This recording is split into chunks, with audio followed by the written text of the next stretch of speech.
Two Drink Cinema! Cheers.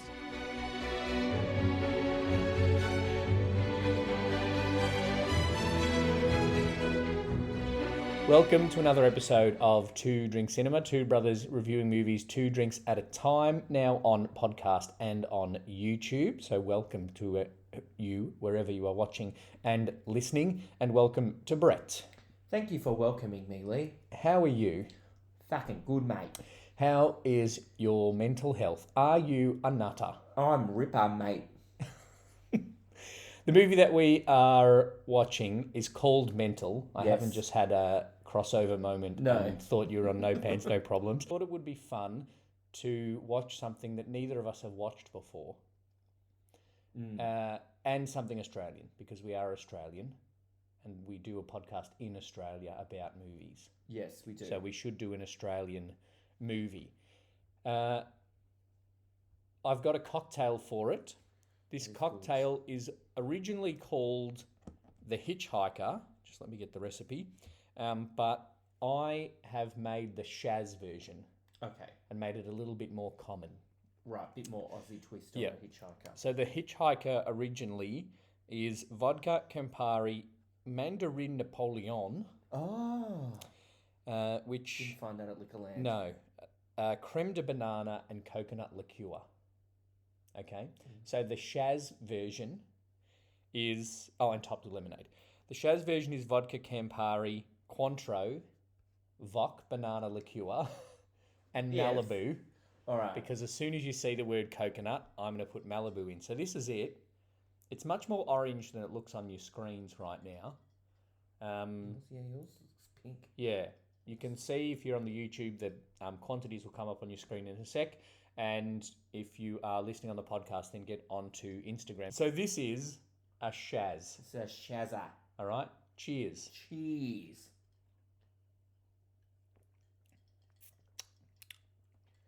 Ooh, that's... Ooh. I think it'd be better without the Campari. Oh, the banana is interesting. Don't know. No, I don't know, because it's... I think with each sip, I got a different fruit. The first time... I can't taste any orange. The banana is very overpowering, which I think we said last time we had something with banana in it. Yeah, so maybe... Well, there's more Cointreau than banana. Oh, no, there's a bit of Cointreau. My first sip, I taste coconut. My first sip, I just got Campari. My second sip, I just got banana. Oh, there's the Campari. I don't like Campari.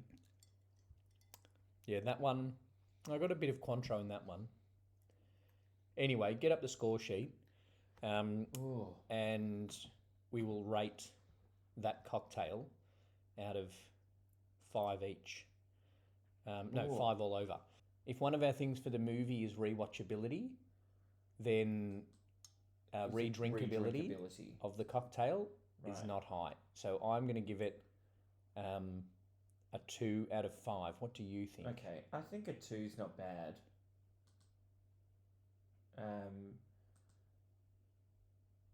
With some tweaks, it would be more enjoyable. So out of 10. All right. Yeah, so a 2 for the cocktail. Yeah. How alcoholic the movie is. It's a little bit alcoholic, but not as alcoholic as I thought it would be. For a very Australian movie, I thought there would be more beers. Although beers with breakfast. That's an extra Aussie. That's an extra point, I reckon. Yeah. And it's all King Browns. Like, it's not a stubby or a can. It's like the big... Yeah, the long neck. Long neck, 1 litre, whatever it's called. Yeah.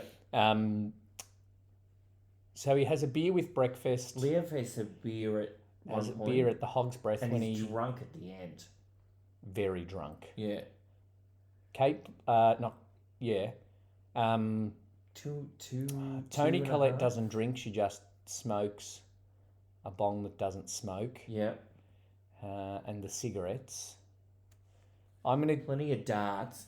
2.5, I think. 2.5. What did you just say? 2. 2.25. Fine. Plus a 2. So a 4.25 out of 10. Yeah, a 4.25 out of 10 on the A part of the alcoholic scale on the Archie Q De Niro scale. If you don't know what the Archie Q De Niro scale stands for, we'll say each bit as we go along, but it's also each week we put the scores on our socials. Yes, we do. At Two Drink Cinema. It's a very important score. Yeah. It's going to be remembered after we die like Roger Ebert died. Oh. People will say, oh, it was very interesting that he gave movies out of 4. Yeah, And people they're say, gonna it's say- interesting. Who is this Archie Q De Niro? Yeah, it's interesting that Two Drink Cinema gave it out of 100. And a actually reasonably good movie Scored low 21. because nobody's horny. Representation is Not good. not numerous, but It's not good. yeah, it's certainly not numerous, and I'm not sure about the representation of Indigenous Australians that Deborah Mailman portrays. I think that having Deborah Mailman play an Indigenous lesbian was just for a joke. Yes, but a lot of things are just for a joke in the movie. But it's not good representation. No, She's there, but it's not portrayed well. but I don't think it's But portrayed then it's badly. also then saying mum hates abos. Not good. But that adds to how bad that character is. Yeah, but it's also like you don't need to say that word 10 years ago. Well, I think Toni Collette calls Deborah Mailman the B word for Aboriginal Australian that we don't say. Oh, really? I That missed either that. has a double O or a U in it. Yeah, okay.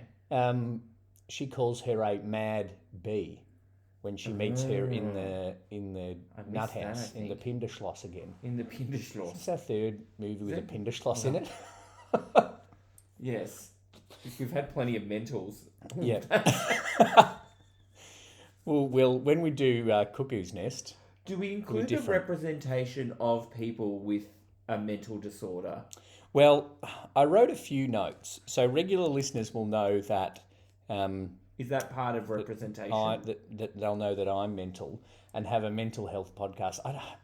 I don't know if it's taking the piss out of mental illness or... It made light of mental illness a bit. But then I also thought one thing that it did reasonably well was point out people's inability to deal with other people's mental illness. Mm-hmm. Like when Rebecca Gibney's sister just was like, "Oh, She everything's was a bee. everything's fine. Oh, you're not crazy, and everything's okay." And clearly, like, it's not. Well, I also don't like the idea that walking around singing The Sound of Music is a bad thing.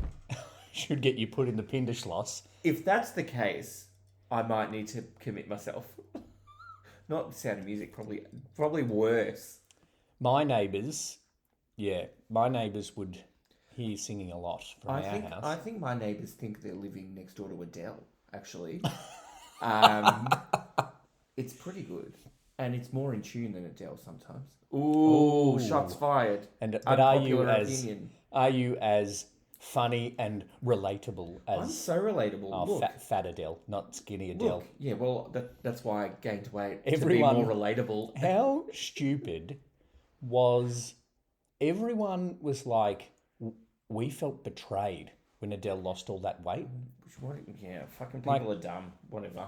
But then I was listening to Ursula Carlson's podcast, and she was saying that she stays fat because for that little girl who's a little bit overweight, she just wants her to see someone on the TV. She goes, when Adele lost all that weight, and then we meaning the fatties, Yeah. lost Melissa McCarthy. Yeah, they lost Adele and Melissa McCarthy, Yep. the two greatest. So I'm going to stay fat for that little girl with the body image issues. But speaking of the kilos, Yeah. Rebecca Gibney has a few extra, Yeah. which I couldn't tell if it was actual or it was a fat suit. I get the idea of it in that it's trying to make her look like a dumpy housewife. Mm. But I don't know how necessary it was. I don't know unnecessary a lot of this movie was. Yeah, Really. okay. Anyway, we need to give a representation score. So the woman next door says mum hates abos, which I think it's not an okay thing to say, but I think it's an okay thing to write in a script to show how bad and toxic that house is. Yes. And I think the reason the daughter says it is because of how bad the mum is. Yes. I'm not sure if I heard correctly having Toni Collette called Deborah Mailman I wouldn't be surprised, actually. word. Yeah. I'm not sure how necessary that was.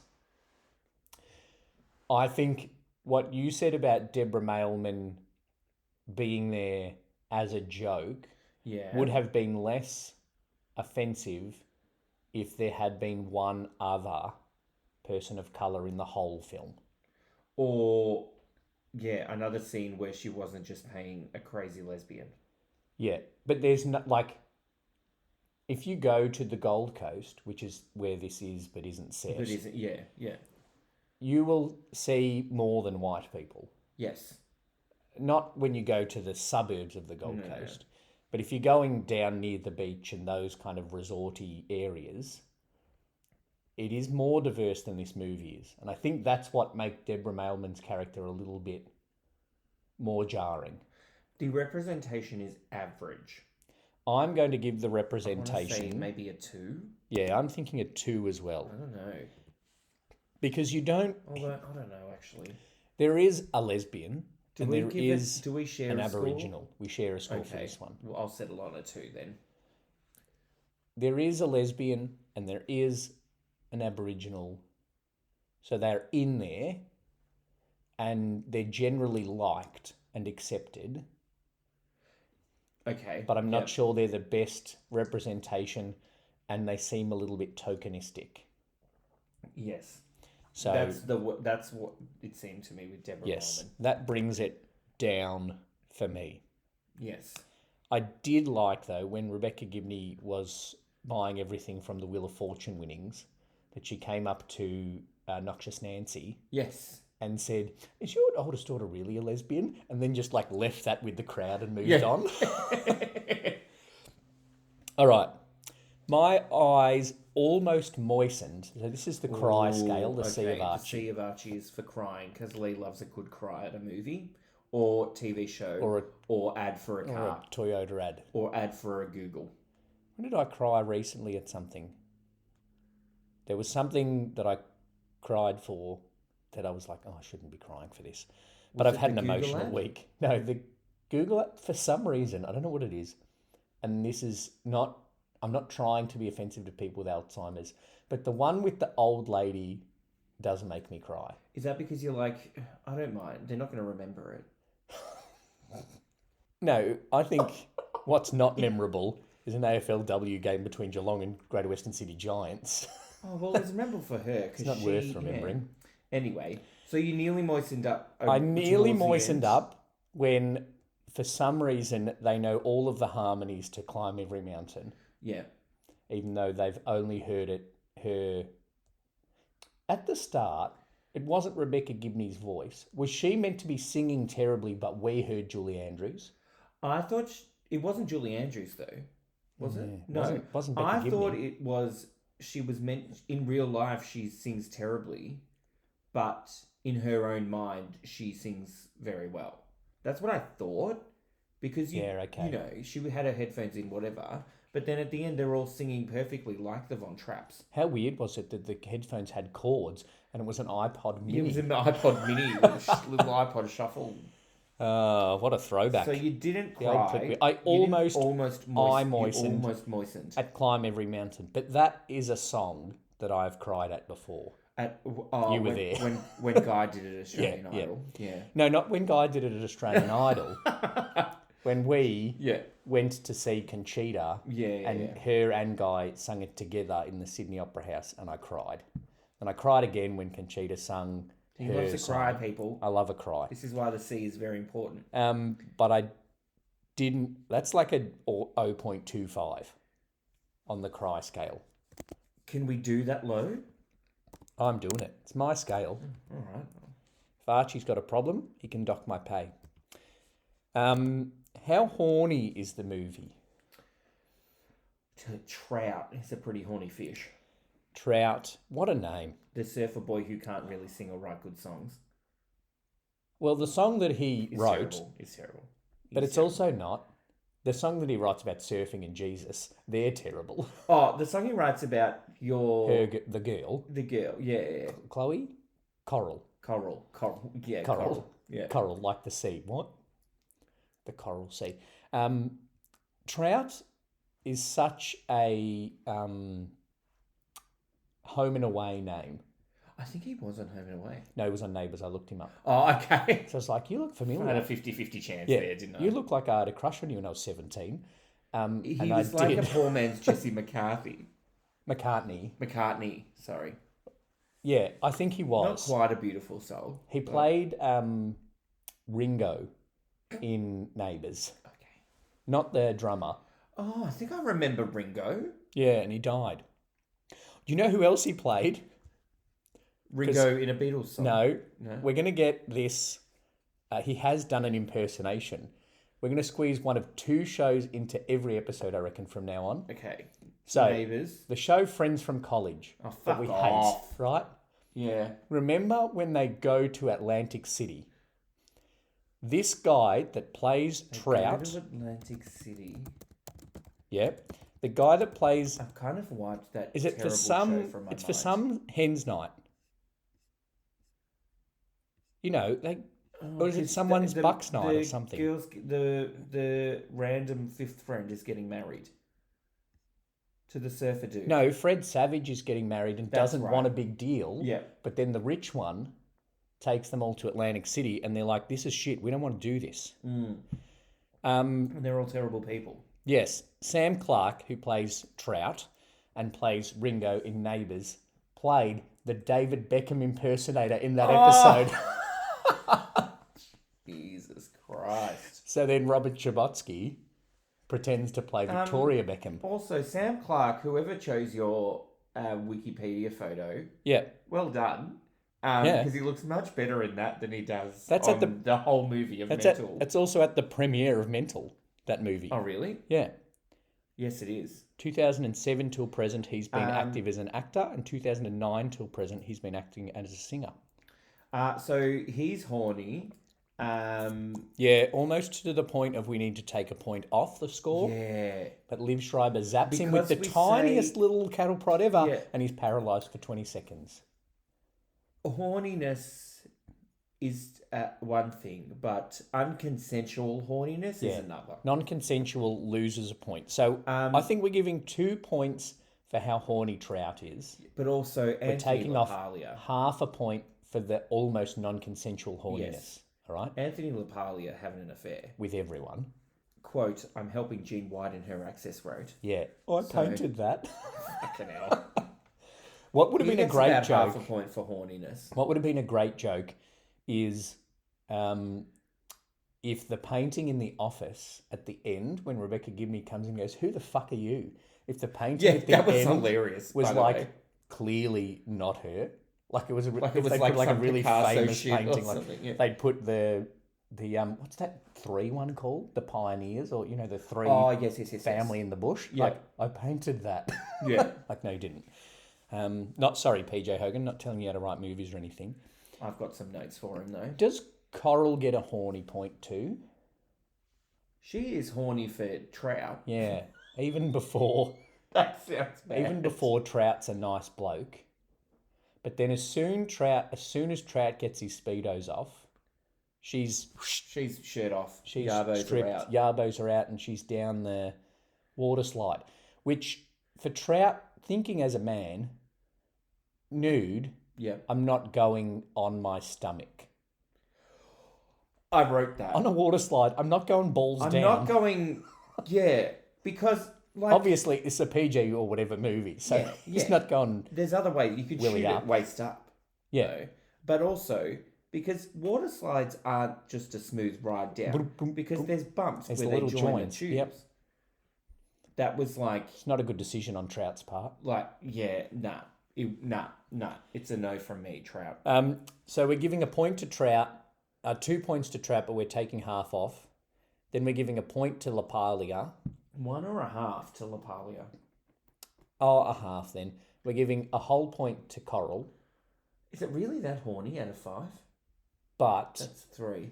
there's the whole story of how Rebecca Gibney ended up with Anthony LaPaglia, which that was.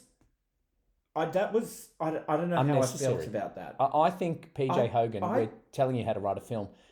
That didn't need to be in there at all. I gasped. It was unnecessary is the right word. I found the movie a little bit difficult in that I wasn't sure how much it was trying to be a comedy and how much it was trying to be we're making a funny movie about mental health to we're making some serious commentary about mental health. But overall, yes. I think it was on the lighter side of things. And if you're going to make lighter side of things, joking about mental health is one thing. Joking about a relationship starting with date rape is not good. Yes, I didn't like that at all. There's so many other ways. I think maybe the way they did it was to see a little bit of maybe why she is the way she is. Yeah, but you can... But also, how many kids do they have? 5. That'd drive anybody crazy. I think that's even a quote. I think that's the whole point of the movie. But yeah. I think you could have done so many different ways. You could have just been like, he convinced me that first time. Yeah. And then I'm pregnant and now I'm stuck with him with 5 daughters. Rather than her going, oh, I suppose that's date rape then. Yeah. And just like brushing it off almost. And I don't think rape is a good start to a marriage. Like, well, no. No, it's not really a good start to anything.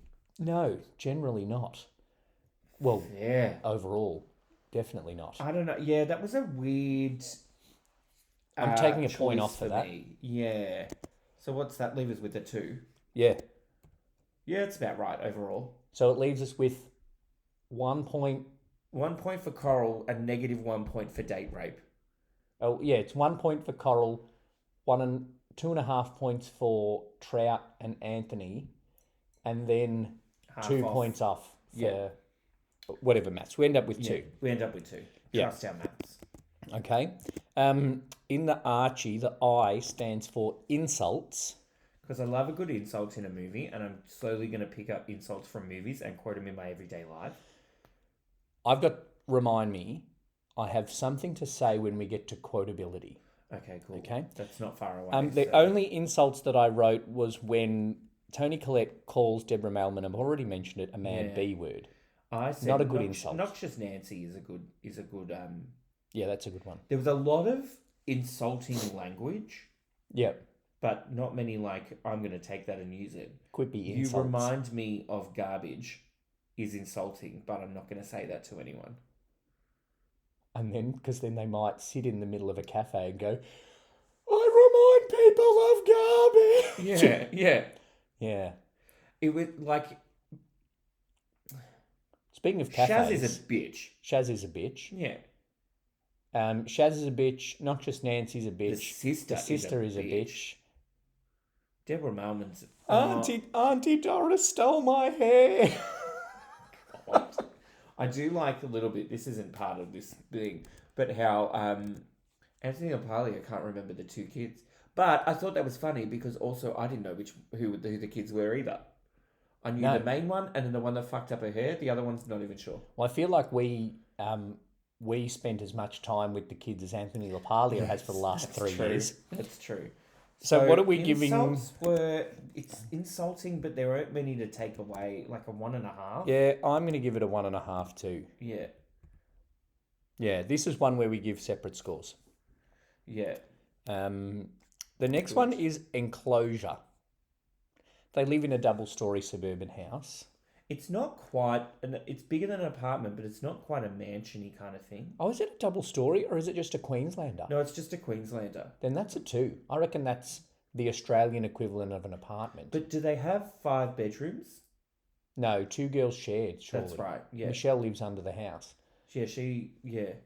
They must have 5 bedrooms because when Shaz comes to stay, the 2 girls that get confused end up sharing. So there's Coral, like she Michelle, should stay in your room. Jane, someone else, and someone else. Yeah, Coral, Jane, Michelle, Kyla. One starts with N. Nancy? No, that's the next door neighbour. Anyway, like a 2.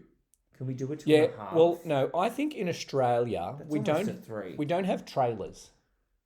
Like, as in America, it's trailer, apartment, big house. There's no normal-sized houses in American movies. Yes, that's right? true. Yeah. So I think in Australia that translates to normal-sized house, apartment, normal-sized house, mansion. What's a normal-sized house? This one. Okay, so a Queenslander with a normal... Like a double story with a rumpus room and a study. Yeah. Okay. What people might call a McMansion. Okay. Yeah. So this is a 2. So this is a 2. Okay. Do we give it... That's together. Okay, good. We agree on that. We're going along nicely. I can't remember. I've fiddled around with the scores so that we can end up with a total of 100. So that's why some we have to agree on and some we don't. Okay, good. Quotability. I've got to tell you, I missed a golden opportunity during the week. Okay? Oh, to quote this? No, to use a quotable from another movie that we've done recently. Okay? Okay. So I've rejoined the brass band. Right? Yeah. And what brass band nerds do is they do this thing called multiphonics where they play 2 notes at once. Yeah, because they're fucking geeks. Yeah. So our trombone section only had 1 instead of 3. So the trombone nerd was trying to play all 3 notes at once, right? I don't know this person, do I? No. No, get over yourself. The conductor, who you do like, know and like, he was like... Okay. He goes... Oh, no, the player was playing and he goes, oh, that's 2. And the conductor goes, yeah, well, that's just 2 out of 3.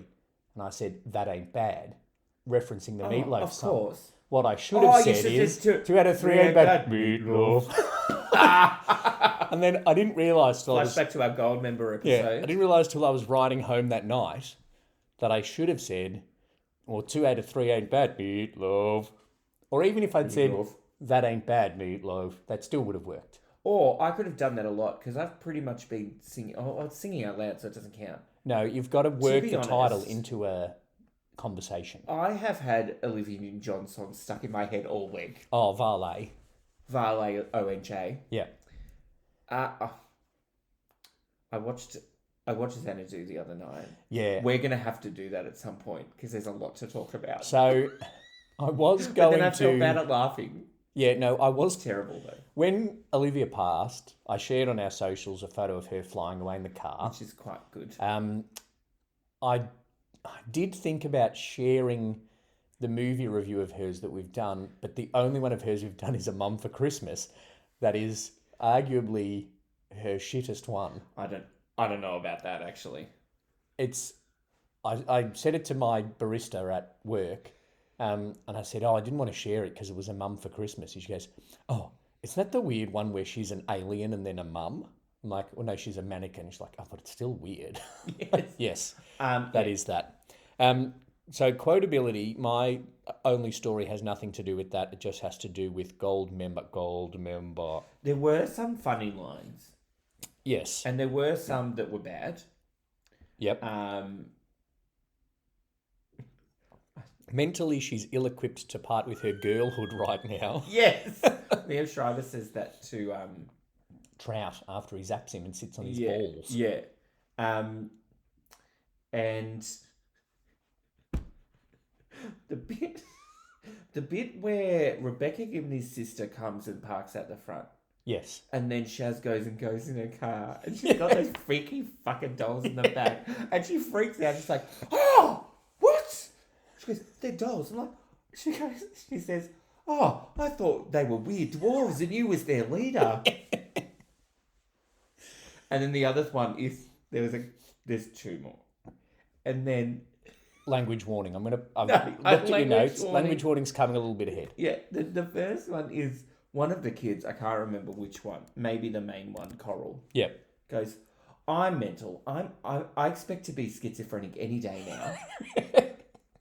Because she's reading the book and she's like, I'm pre-psychotic. Yeah. Which means she could be schizophrenic. And then there's another bit later on when they're in the Pinderschloss. Yes. And Shaz and Rebecca Gibney, whose name I can't remember, and the sister are all talking. It's like, you're a You're a cunt. Yeah. You've watched the movie, you've heard the word. You're a cunt. And he goes, no, you are. No, I'm not. Yes, no, you are. Don't make her say that. Don't make her say that. Admit your cunthood.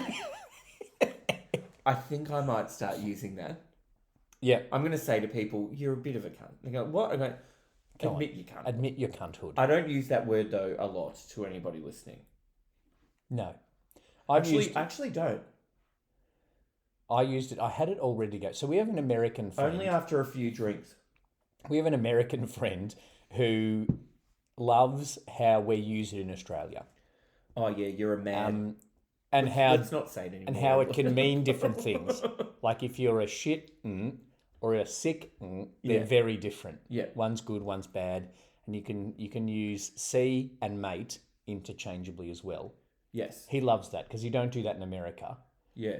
And he had a baby during the week, and I was messaging back and forth. He's like, I'm really looking forward to protecting her from shit cunts. He said that. And then I messaged him like, you will be an absolute sick cunt of a dad. And that's the last we're going to say it. Oh. Okay. Quotability. Other than admit your I can't ever see an opportunity for me to say mentally she's ill-equipped to part with her girlhood right now. I hope not. So I'm giving it a quotability a 1. Yeah, I would too. Because it has some good quotes, but it's not quotable. It's not quotable. It's very Australian dialogically. Dialogically. It's so Aussie. Too much though. Well, to a certain point. I feel like if now is the time that I bring up Toni Collette's accent. Yeah, we can talk about accents now, because Liev Schreiber's accent is good. I thought he almost had the best Australian accent in the movie. Yeah, sometimes his accent is better than Toni Collette's Australian accent.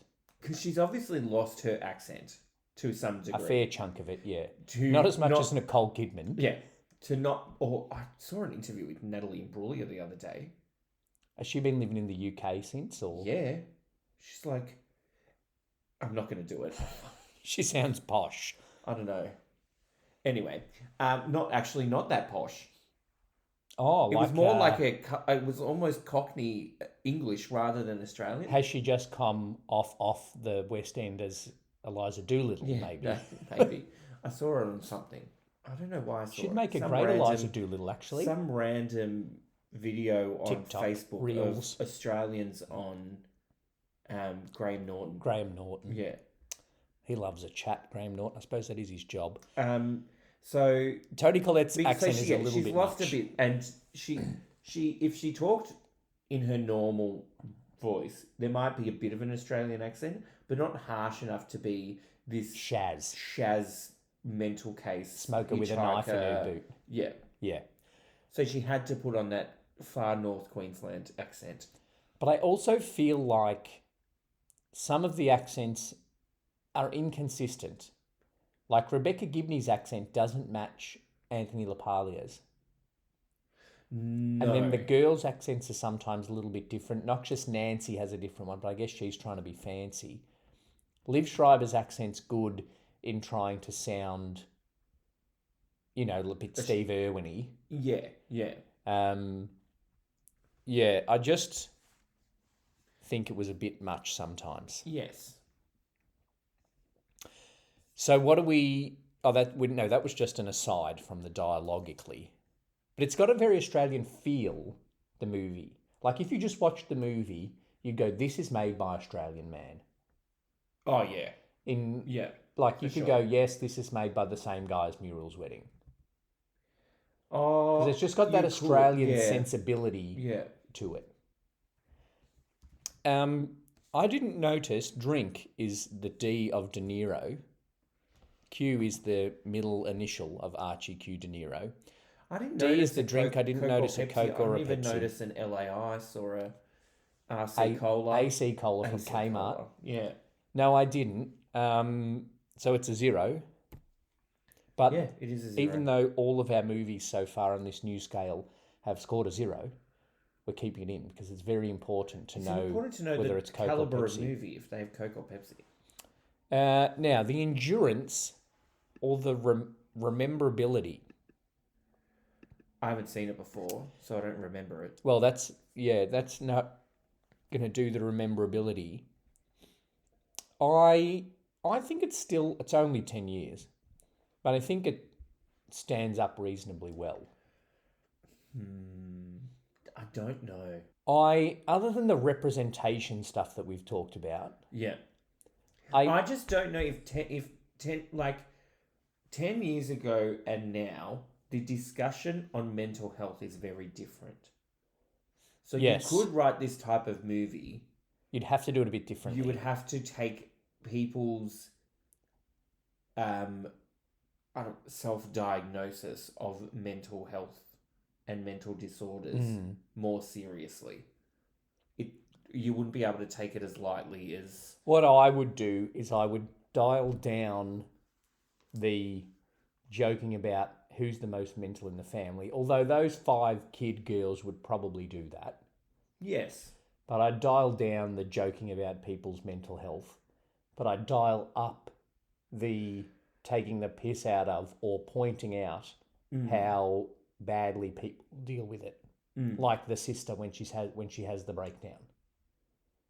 Yes, yeah. Because I think that's still an actual issue. Yes. Is when someone goes, something's really wrong. She's like, I'll just go shopping. Yeah. That's still a thing that happens. So I think dialing up that a little bit, dialing down the not taking it seriously kind of thing. But I don't know. The kids had mobile phones in 2012. Yeah. That's still the case. He's the mayor. That's stand-up ability. Yeah. The effects at the top of the mountain weren't great. That was clearly on a stage. Yes, that was bad. But other than that, I think it was okay. Right. I'm giving it, we're separate for this one. Good. I'm giving it a 3.75. I'll give it a 3. Okay. You would have to change the way you made it if you made it today. Yeah. Nostalgia, 0. Yep, 0. Because it's 10 years old. Oh, no, I had nostalgia when I saw Ringo from Neighbours. I had nostalgia when I saw that they had spoons on their wall. Oh, well, that's not so nostalgic for me because that's on the wall of my cafe and I see it 7 days a week. So no nostalgia. No nostalgia for you. No. I had a nostalgia for watching Neighbours in the early 2000s. I had a nostalgia for the referencing of Harold Holt. Is this the shark that ate Harold Holt? The shark that ate Harold Holt. No, it was the shark that... Okay, Mr. Five. Mr. Five. No, instead it was the shark that may or may not have eaten the possibly heroin-addicted daughter. I don't know. You know what? No, I'll save it for the end. Okay. I'll save it for the overall thoughts on the movie. Impact is the I in De Niro. No. Yeah, I wrote nothing for Impact. I don't think it didn't have any. If it wasn't for this, Sam Clark wouldn't have been the David Beckham impersonator in Friends from College. I don't know if it's to go that far, but I don't think it really had any impact. No, I don't think it elevated the careers of Rebecca Gibney, Toni. Like this isn't when you go Toni Collette. She's an amazing actress. You don't think it's because of mental. No, and I don't think any of those kids didn't become famous. I think the girl that is the Leslie netballer, she's done things since. Oh, I had nostalgia for when she was watching the netball. I'm on Wikipedia and I should be on IMDb. Yeah, I think she's done things, hasn't she? I didn't recognise any of them. I'm not sure if maybe Coral... I looked her up a bit because I thought, she's not bad. She might have gone on to do it. But nothing. Hayley Magnus. I think she's done things. Lily Sullivan. None of them seemed... Yes, like she was... I thought she was good, so maybe she went on and did stuff.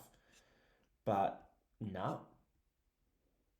Picnic at Hanging Rock, the remake with that one from... with the one from Game of Thrones. Game of Thrones. Hunger Games. Evil Dead Rise. Yeah, so she's done things, but nothing big. She's been in some... made international... She's been in some TVs. Yeah. The Romper Stomper TV miniseries. Okay. The real Anna Kendrick behind the scenes of the mega huge game day ad Newcastle almost made. Anyway, so not a lot of impact. This was her first movie, though. Yeah. Yeah, there you go. But the movie we discuss next week has more impact based on whose debut movie it was. Little I'll remember that little for the teaser for next week. Trivia later on. Yeah. So impact, I'm going to give it a 0. I am also going to give it a 0. No, I'm going to give it a 0.5. Sam Clark went international after this. I was just going to say that as well, 0.5, because it did introduce us to new people. They might not have gone as big as we expect, but they're not Margot Robbie, so that's why. That's true. There you go.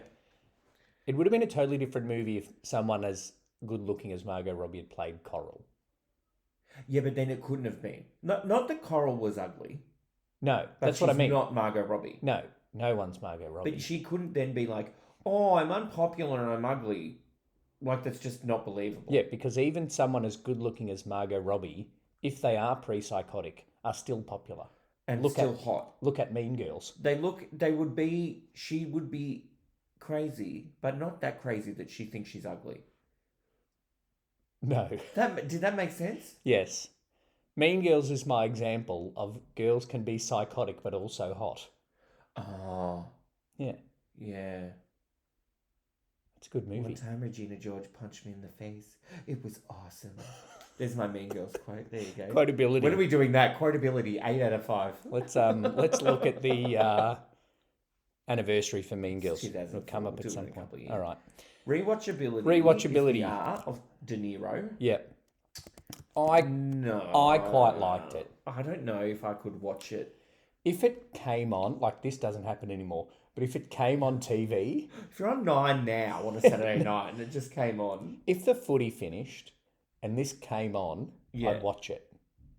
But that doesn't happen in TV anymore. No, because the footy's on, then you get onto Netflix and you watch something. If this was on a streaming service, I might watch it again. I'm going to give it a 2.25 for rewatchability. I will give it a 1 because I would watch it again, but I'm not going to actively try to watch it again. Okay. I'm not going to be sitting here going, oh, that Mental was good. I feel like watching that. Yeah, that makes sense. That's not a thing for me. Overall, all right, other notes. It's very suburban. Like the opening, if you didn't know you were watching an Australian movie, if you were Australian, you didn't know you were watching an Australian movie because it's Rebecca Gibney, Toni Collette in it. Yeah. In the first song, you see a Hills Hoist, two girls throwing a netball. Yeah, I was like, Australian. And that swing set that everyone, including now our 1-year-old cousin nephew, has as of today. Good. Everyone has that swing set. Yeah. We were talking, like we were saying... Well, they did in the 90s. So our cousin and Sean and Uncle Bruce put it together for Ryan, our cousin-nephew, which is a new term that I've come up with to be like first cousin once removed. His first cousin once removed. His second cousin? No. We're not having this conversation on because air. Removed is a generation different, right? He's a generation lower than our first cousin. You just made up a term. Which makes him first cousin once removed. I want. Anyway. I'm going to call first cousins once removed from now on cousin nephews. That sounds like something like sister wives or something. That sounds not quite right. Yeah, the Hey How family is a cult. Oh, we have cousin nephews. And you have to learn the moves to puppet on a string before you can... It's not tricky. And our Kool-Aid is Waterfords. This is so, like, in-joke. Anybody from the family would have found that hilarious, I hope. I found it hilarious, but I said it, so... So, Uncle Bruce and Cousin Sean were saying, it's all been put together well. The box was missing a couple of bolts, so they had to fashion other bolts out of something. So, the two-sided one might not be as stable as the others. Two-sided, yep. And then they're like, I'm not sure how deep we put it in the ground. And I said, part of the fun of it is seeing if you can lift the legs. Yes. If you can swing high enough to lift the legs out of the ground and possibly tip yourself over and injure yourself. So in the first song, we fly over the Australian suburb of Dolphin Heads. Yes. We see a Hills Hoist, a netball, and a swing set. Yeah. So if you didn't know Rebecca Gibney and Toni Collette and Anthony LaPaglia were Australian actors, you would know from that how Australian it is. The shark was named Greg White. Did you notice that? No, I didn't notice like that at all. Greg Norman, the Great White I Shark. thought they just called it was just grey white. No, Greg White. Oh, I didn't notice that at all. That may or may not have eaten Harold Holt. I did have a note about, I said, ouch, that water slide would hurt on your yarbles. Yes. Not hurt enough that you weren't going to take a girl's virginity at the bottom of the slide. Girlhood, in sorry. chlorine. I don't, like we said, I didn't like Toni Collette's accent. Some of the acting was pretty bad. I'm also going to say that. I wasn't a huge fan of Anthony LaPaglia's acting. No, it was over the top, but I want to say melodramatic, but it was funny. It was trying to be funny. Yeah, and that's where I felt like sometimes this movie didn't work for me. Is because I felt like, is it trying to be funny or is it trying to be funny? But then it was about this, but then it had serious moments. But then I couldn't take it seriously because of how the rest of the movie was. Yeah. And then and it drags a bit towards the end. It definitely... There was like 3 endings. Yeah, it could have ended earlier. Sing the song at the thing, end. Yep. Did the thing with and then the shark, end. I think he tried to jam in Shaz's backstory a bit, which meant you then needed to resolve that by the stealing of the shark. Yeah, but it was also, the ending was too happy for me. Like, go and sing the song at the campaign launch. One of the endings. At the campaign launch. Yeah, a happy family. No, he's an asshole. Anthony LaPaglia is an asshole. Can I ask one question about the ending? Which one? The campaign launch Edelweiss ending. Yeah, how he couldn't sing, and then they all started singing, and then he could sing. That happens because I've got to find your notes. You know what key you're in, even though Ringo's playing the guitar, which doesn't happen. Trout is playing the guitar. Yeah. Was the little girl who had her hair stolen dressed as Rolf the Nazi postman in that final scene? Somebody was. There was one girl that was dressed as Rolf the Nazi postman. Which yes. I'm not sure. I laughed, but I'm not sure what the point of that joke was. We're the Von Trapp children, except for that one, she's going to play Nazi postman. I am 17, going on 18. Trout should have sung that song to Coral as they go down the water slide. Jesus. Auntie Doris stole my hair. I said that already. The last scene was awful. Yeah, it was. Even for Shaz's character, Yep. was too far. Oh, I lived. Yeah. So we didn't need that. But also, it's not like there's a sequel. But they like setting up a sequel of Shaz 2. Where's Shaz now?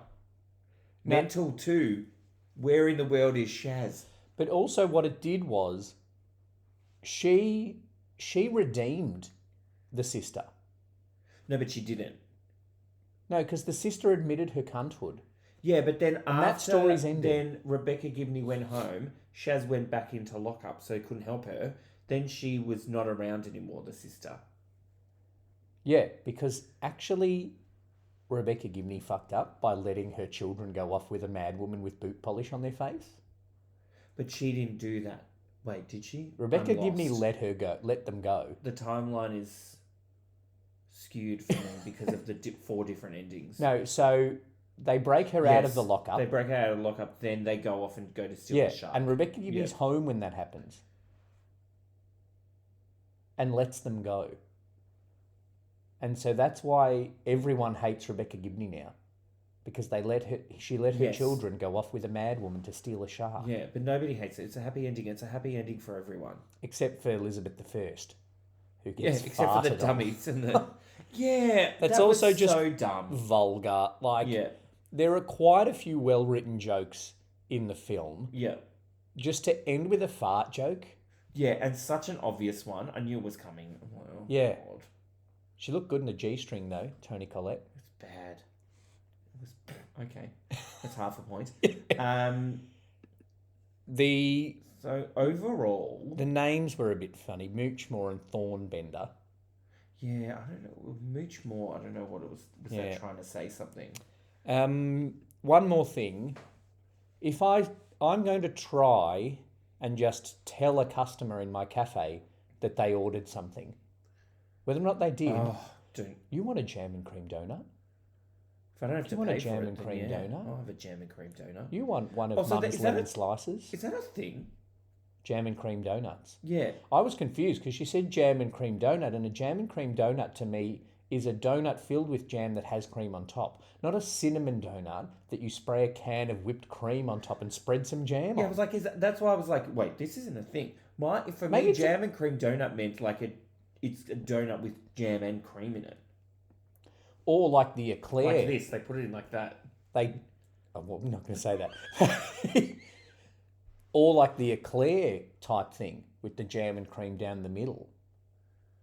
Yeah, but that's an eclair. That's like not a donut. Sweet hot dog of jam and cream. Yeah. But that would have been... But that's already a thing. More what I expected than a jam and cream donut. We're going to spread some jam and squirt some can of cream on it. I hope she didn't pay much for it. That's like $2 max. Especially in 2012. These days, $2. I don't know. Maybe, I paid $5 for a sausage roll today. Maybe it's a Queensland thing. I don't know. I know Queenslanders. I'll ask them. I'll ask some Queenslanders. If any Queenslanders are listening, comment get in below. Touch. And is that a thing on the YouTube? Yeah, you comment on the YouTube, but not on the podcast. Yeah. You got to comment on the socials. Whether a jam and cream donut is where you just do to a donut what you do to a scone. I was just going to say that. It's a scone with jam and cream. Is it an Aussie afternoon with tea? Jam and bread. Yeah. Like a Devonshire tea, but Aussie, so it's a donut. Yeah, I don't know. A bit weird. I'm going to go to Donut King and ask. I want a donut. It's good hot jam donut weather. I think we've picked our Wednesday wisdom because we both wrote the same thing. Was it about how everyone's mental but just on different levels? Everything's sharks. Life is sharks. I liked the quote, there's no such thing as normal, just different kinds of mental. Yes. And then the actual good, serious quote was, don't lose yourself, Coral. It might not seem much, but it's all you got. Oh, Coral. Maybe I'll do this one. I might have 3 Wednesday wisdoms. Ooh, that's a lot of wisdom on a Wednesday. Yeah, through lots of hashtags. All right, so overall, I'm going to give it a 2.5.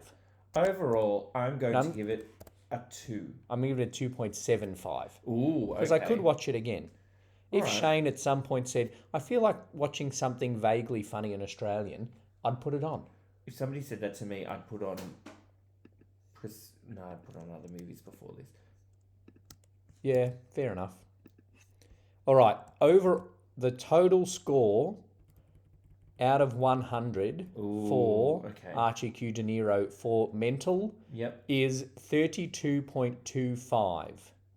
Ooh, which puts it above 1 Hour Photo and Flubber, but puts it below Gold Member. So there's a long way between Gold Member and 100 because Gold Member only got 51.5. I am sure that at some point something will beat Gold Member. You'd hope so. Hopefully within the next year we do something that scores higher than about 50 out of 100. Yes. All right. Maybe it'll be the next movie we do. Oh, maybe. Let's do some reviews of this and then we'll do some trivia on the next movie after the break. 2 Drink Cinema! All right, some trivia. Do you want to go first or should I? I'll go first. All right, go. Let's see. Mental, 1-star review. Yes. Titled... Well, before we go, this had no Google reviews.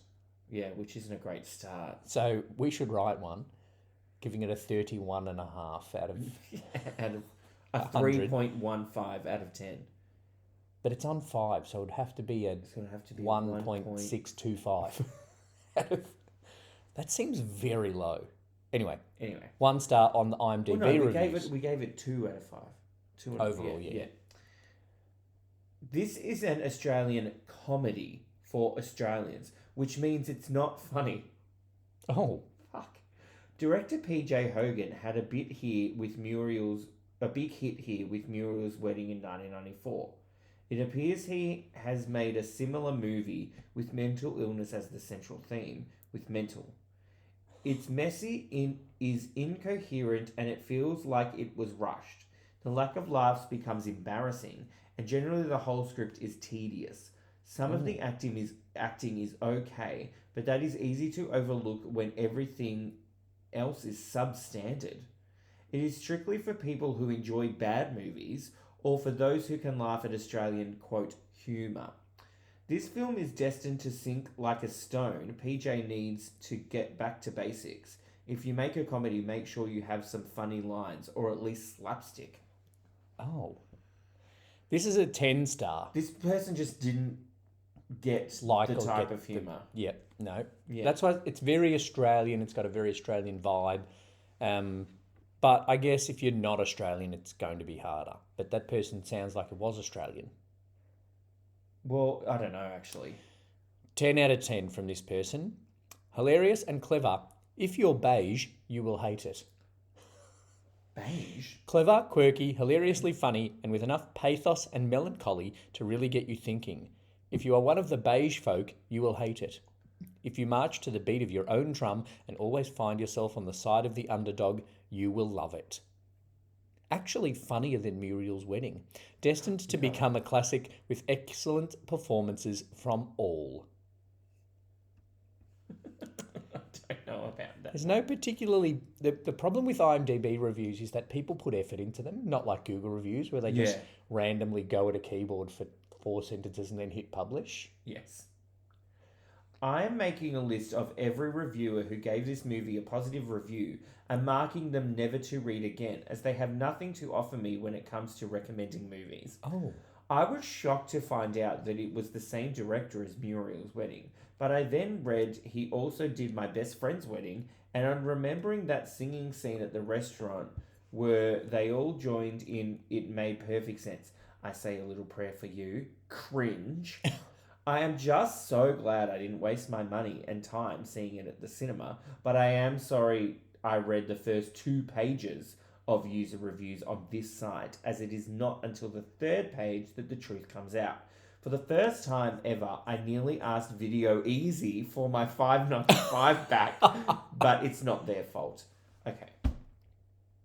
Truth is subjective when it comes to reviewing a movie, so shove it up your ass, ASJ Solomons. Yes. So, but also... Seriously, they titled the thing, Seriously, You Liked This?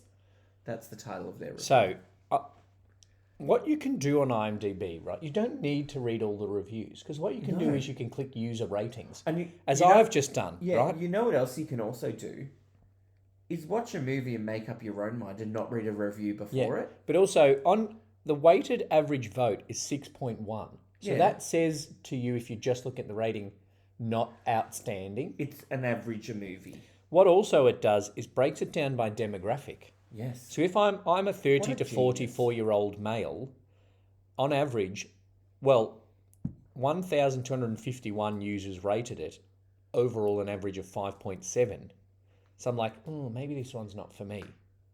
So just like, you can do things like that rather than reading 3 pages. But also, this whoever wrote this and recommend, they might just like different movies to you. That's true. I suppose that's what they're saying. They can't offer me anything for recommending movies. This one's a 10 out of 10 review, right? IMDb has put on it, warning, spoilers. Okay? Great. I want you to tell me when the spoiler comes up, because I can't find it in having read this review. Okay. Toni Collette is outstanding as Shaz. Spoiler. Her performance is only one good reason to see this film. Love, love, love it. Worth seeing. Enjoyed the wit, humour, and found myself identifying and empathising with the few of the characters, having dealt with mental illness in my family. This film pinpoints and illustrates family dynamics with humour and style. Enjoyed the references to another favourite, Sound of Music, which this film inspired me to watch again with my exchange student daughter. She and I had a great time sharing both films. Mental had me laughing till the credits rolled and was truly entertaining on many levels. There's no spoiler There's in no that. spoiler in that. There's Okay. no spoiler in that. So that's our IMDb this time. Interesting. Reviews. Okay. Trivia. Yes. What are we going to watch next week, you ask? I did ask. So I've picked out a movie for us to watch next week. Okay. that I'm ready. I think more people have seen than have seen Mental. Yeah, true. It's probably got a couple of Google reviews, maybe. A few. So this movie was released on the 17th of December 1982. Ooh, not 1992 for a change. No, and it made approximately $240 million from a $21 million budget. Well, that's pretty good. All right, so $21 million budget. It didn't have special effects in it. Ooh. And it didn't have Depends. super big name casts in it. Ooh, depends. Maybe. Right. Although, were people cheap in 82? In 82, you went to just watch a movie that had a story in it. It's not like now where it had to have, like, effects in it. Okay. Event like Ant-Man, the new Ant-Man's not going to have a story. It's just going to be Paul Rudd making jokes, people think he's handsome, and then there's special effects, he gets big and small. Yeah. All right, well, I don't know what it is. Really? I wonder why. Let's see. Director, Okay. Sidney Pollack. Oh, Jackson's brother. He's good and funny. So it's a funny from 82. I don't know years of things like you do. Not helping. Someone will have got it at home, though. Yeah, somebody would have got it at home. I would have got it at home. There's a couple of facts I'll read out to you, right? Okay. So, big hit with the Oscars. Yep. Okay. It won one Oscar, Oh, so you're a big hit. but was nominated for, let me count. 1, 2, 3, 4, 5, 6, 7, 8, 9. 9 more. Wow. Yeah. It was nominated for an almost Titanic level of Oscars. Yeah. So 10 Oscars, only won one. But won. Yeah. It was a year when one movie kind of dominated pretty much everything. That doesn't help you either. No, it's not this movie. No. It was Gina Davis's first movie. Oh. No, I feel like I've not seen it. Keep going. And it stars Dustin Hoffman, Jessica Lange, Bill Murray, Terry Garr, just to name a few, and Gina Davis, obviously. We've seen a movie. We've reviewed a movie that's. Oh, Tootsie. Yeah, we go. I was going to say we've reviewed a movie that's pretty much the same. Gina Davis is first. Gina Davis's first movie. There you go. I'm looking forward to it. Hey, so you haven't seen Tootsie before? No, I haven't seen Tootsie before. Glad I didn't need to do a synonym. Yeah, what would you have done? I don't think Tootsie's not a word. Sweetheart. Toots. Hey, Toots. Oh, yeah, Toots. Sweetheart. Yeah. Sweetheart. Sweetheart. All right, so Hey, guys, now we're doing sweetheart. 6 degrees of Tootsie to 1, 2, 3, 4, 5, 6. Mental. Oh, Jesus, I didn't think about this. Okay, all right. Dustin Hoffman, Gina Davis, Jessica Lange, Terry Garr, Tootsie. Sidney Pollack. Yours, Yeah, I isn't think it? Toni Collette's going to be where we have to start it. Did Jonathan LaPaglia host a Celebrity Survivor that had Sidney Pollack on it? I don't think so. I'm pretty sure he's dead. Oh, is he? Oh, that's I sad. think he is, actually. Dustin Hoffman. Okay. Surely Nicole Kidman's been in something with Toni Collette. I mean, maybe. Probably not, actually. I can't think of anything.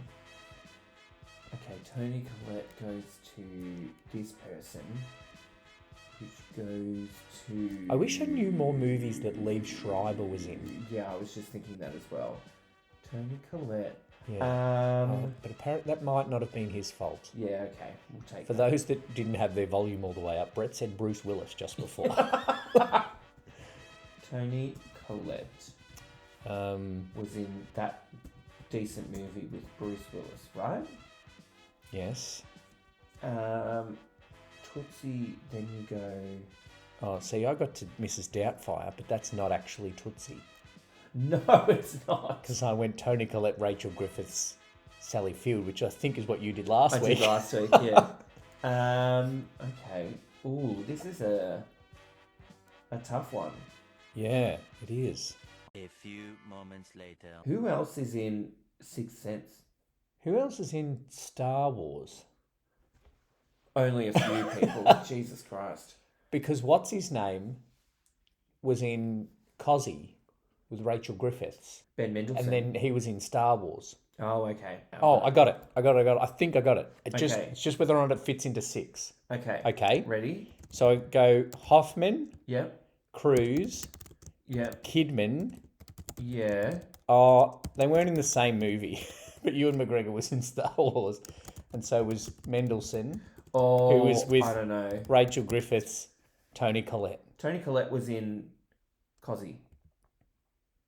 Was she? Yeah.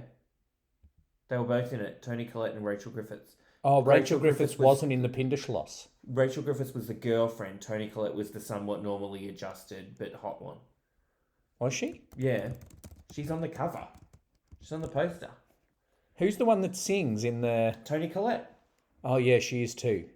She's the first named person in it. Are we allowing that they're in the same... They're not in the same movie. They're in the same universe. They're in the same universe, yeah. But then I could go, Nicole Kidman was in a Batman movie. I typed it quickly. I've typed it's Ben Mendelsohn. Nah, there's a way to do it. Okay, so... Mental, Toni Collette. Toni Collette was in Sixth Sense with Bruce Willis. And now I'm stuck. Bruce something. Willis. Emma Thompson and Dustin Hoffman have done something together. Okay, we can go Toni Collette, Bruce Willis, Alan Rickman, Yes. Broadbent, Jim Broadbent. Kidman, Cruise Hoffman. What Jim are Alan Rickman Broadbent, and Jim Harry Broadbent? Potter. Yeah, cool. Yeah? All right, team effort. Okay.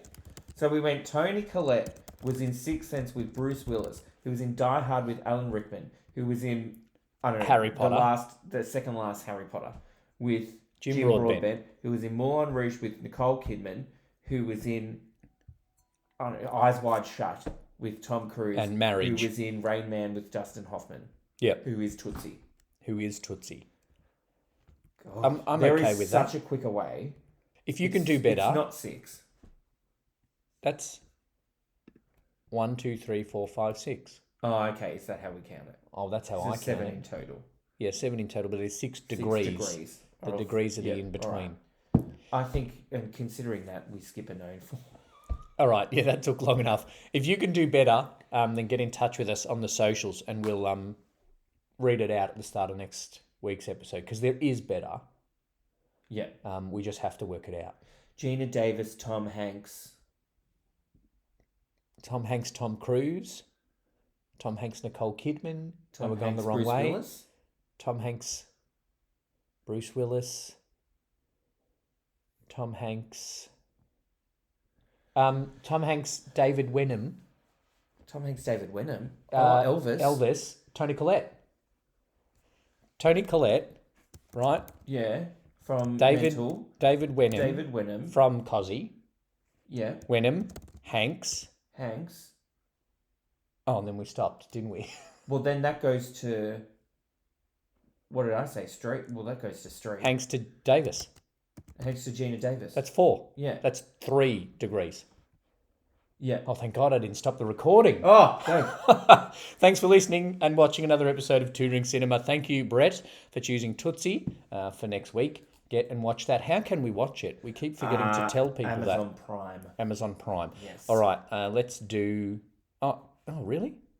Yes, it is available on Amazon Prime. Oh, okay. Good to know. You may have to put a bit of money on it.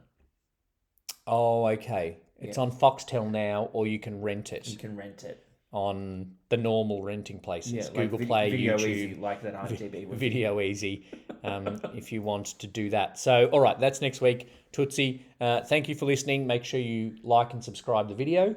and subscribe and tell your friends about both the video and the podcast. We'll be back next week. 2 drinks in a